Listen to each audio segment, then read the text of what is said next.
Hi guys. So I want to continue with the relocation experience shock. So today's own is on episode 4. That's about culture shock. So when I first landed into Canada, I didn't know that there are a lot of culture differences. Okay, so you could be in a household and not even know who your neighbor is, even though you can meet yourself in some times and then greet each other.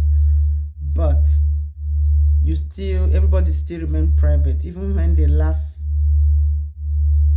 doesn't mean that you know everything about them. They are very private people and they mind their business. And also, you hardly see where people are shouting from their balcony. There's a lot of quietness. So it feels like you're lonely, you're just alone. You need to make it work, You need to find things that could, bridge that loneliness. So here also when we talk about visiting people, it's not like that in Canada. You don't just bump into people that want to visit them. Here you call them, book appointment. The person will confirm if they'll be available the time you want to come. Of course, everyone is working. This appointment I'm telling you is about booking like 2 weeks ahead. You understand what I mean? So it's not just where you can just bump into people. Another one is finding communities. Of course, here we have communities, but it's not just so easy to find.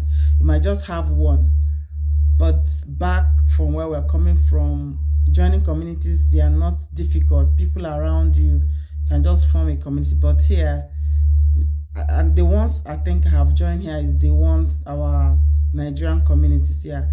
They are very helpful people, and mixing with the people in the land is not just so easy. It's either you're coming through maybe your kids' parents, you have get together through that avenue, you could, have that kind of gathering association, or in the church, if you're in their that kind of community, yeah, you'll be able to also make get access to those communities. So, or maybe from trying to get learning communities, or there are a lot of people around here that they try to make you belong to one group or the other. That is either you're looking for a job or you're trying to get into a particular field, something like that. So that's those kind of group. These are the ones you can actually get. But the group I'm actually talking about is, let's say, being in the space of in that community. So the community we are finding ourselves is still the community we have back home. So whoever we are saying Nigerians, we are still forming ourselves, meeting ourselves. So, but the ones that you're going to now meet with, let's say the Canadians, you really have to come through either work or skill or something. That's the way, or religion or something that could make you form those communities. And you don't just come in, there are a lot of scrutiny. So that's about that. So culture is something that is peculiar with a particular people, the kind of way they behave, the things they do, the things they value. Another thing that happens was also the food they eat.